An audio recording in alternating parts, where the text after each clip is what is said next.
কি কারণে ফাঁসি তো আছে সামনে বলেন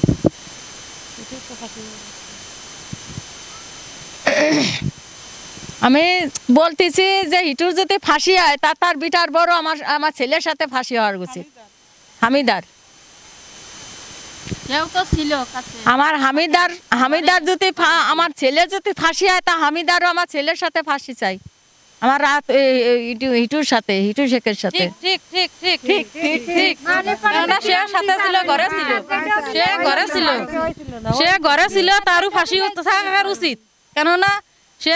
বিটার বউ সে ঘরে ছিল সব কাজে চলে গেছিল তারা বলে কিছুই জানে না তাহলে এ কাজ করলো কিনা নিশ্চয়ই বিটার বউ জানে এ কাজ বিটার বউ জানে আর বিটার বউরা জানাইয়া সবকিছু করুক ইসার বিচার যাই হোক বিটার বউর সাথে করে নিয়ে করবি আর ইটুর ফাঁসি হলে ও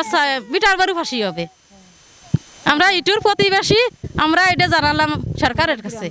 গ্রামবাসী প্রতিবেশী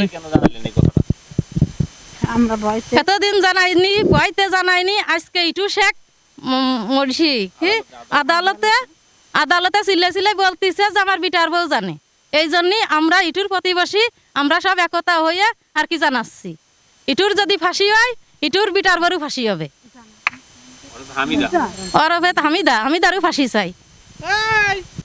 হিটুর যদি ফাঁসি হয় তাহলে হামিদারও ফাঁসি হবে ওই হামিদা এই করিছে হামিদা ছাড়া কেউ করতে পারে না ওই যে বলে প্রেম করিছে কার কাছে কার সাথে প্রেম করিছে বুনি দেখে ফেলিছে ওই বুনি যদি মানুষের কয়ে দেয় সেই জন্য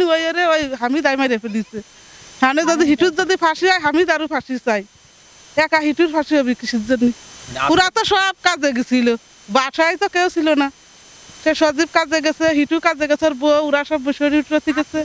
আর এদিকে অবস্থা বাড়িতে কেউ ছিল না খালি ওই দুই বুনি ছিল দুই বুনি বিছনার পাশে শুয়ে ছিল আর ওই যে হিটুর মা গেছে কারেন্ট বিল দিতে আজকে দেখলেন আপনার খবরে আজকে দেখিছি আর এই সপ্তাহ বলি নেই বইতে যে বাড়ির কাছের মানুষ মনে হয় সত্যি তাই হিটু যেরামের কইছে ছেলে যেরামের বলতেছে এইটা হতেই পারে না বাপ বিটা জীবনে ধর্ষণ করা যায় আমার তো বিশ্বাস হচ্ছে না কোনোদিন ছেলে দিয়ে বাপ শুনিছে না কাহিনী হতেই পারে না কি ছেলে বাপ সহ কোনোদিন লগে দর্শন করতে পারে না এটা মাইনে নিয়ে যান এটা আল্লাহর তরফে সাথে সাথে একটা বিচার হয়ে যেত হ্যাঁ এ কোনোদিন হয়নি কোনোদিন শুনিনি তা এই কথাগুলো যেন কয় না আর এই কোনো জিনিস যেন হয় না আমি দৃষ্টি আকর্ষণ করে বলতেছি যে ইটু শেখে যদি ফাঁসি হয় ওর বিটার বড় ফাঁসি হয়ে যাবে আপনার কাছে এই অনুরোধ আমি তারা ধরুক ধরে তার জন্য সত্যি ঘটনা বেরোই যাক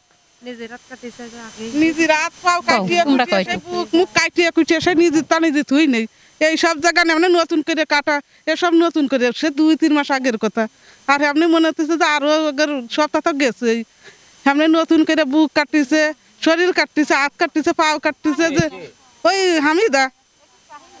মনে হচ্ছে এগে তো কিছু নেই আছে কিছু তারপর আর কি করতে মার আগে কি মারবি আর কি এরা তো মরিয়ে গেছে এইসব আপনি ওই হামিদারে ধরলি সব কিছু লাগি আর জানে মালামাল সব লুটপাট করে তো নিয়ে গেছে মানুষই আপনি এইসব ঘটনায় হামিদা আমার মনে হচ্ছে হামিদা ছাড়া কেউ করিনি এমনি আমরা চাই যে হিটুর যদি ফাঁসি হয় তাহলে হামিদার আগে হবি ওর কাছে শুনলি পারে সব পাওয়া যাবে সব বেরোবে না বলতেছি ইটু শেখে তো সব বাড়ি ঘর পুরাই ধরাই নিয়ে সব লুটপাট করে নিয়ে গেছে ইটু তার না বাসা মতো যদি ফিরেও আসে তাও তো আর কিছু করে থাকো না এত ভিক্ষা করে খাবি না তো উপায় নেই এখন কথাই একটাই বিটার বদ ধরতে হবি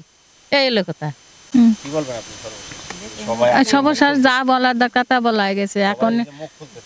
হ্যাঁ তা খুলবে আজকে আমার ইউটিউব মুখ খুলিছে ভয় থেকে খুলি নেই খুলি নেই আজকে যতক্ষণ আমার ইউটিউব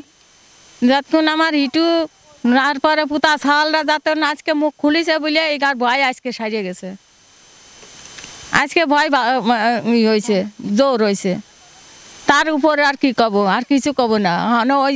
আমার নাতি বিটার বোর দিয়ে আর আমার হিটু শেখে যদি ফাঁসি হয় তাহলে ও নাতি বিটার বোরও আমার ছেলের সাথে ফাঁসি হওয়া চাই আমি এইটুকুই চাই আর কিছু চাই না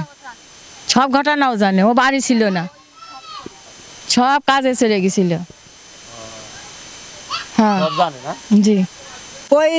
হামিদা এলাকা সব কিছু তাই যদি মনে করেন ওইতেই জানে ওই বাসায় ছিল আর সবাই তো চলে গেছিল কাজের কানে তা ওরে বাটাম দিলি ওই কৃষি দল পুলিশি দল ওর বাটাম দিলি সব কিছু তা বেরোয় যাবে না, এইটা আমরা জানি, আমাদের বিশ্বাস। সবাই বলতেছে যে ভয়তে বলে না এতদিন। তো আজকে টিভিতে অর্থাৎ আদালতে তার ছেলেরা হিটু শেখ এবং তার ছেলেরা চিৎকার চেঁচামেচি করছিল, সেটি তারা টেলিভিশনে শুনে এবং সবাই এক জায়গায় প্রতিবাদ করছে যে আসলে যদি হিটু শেখের ফাঁসি হয় হোক,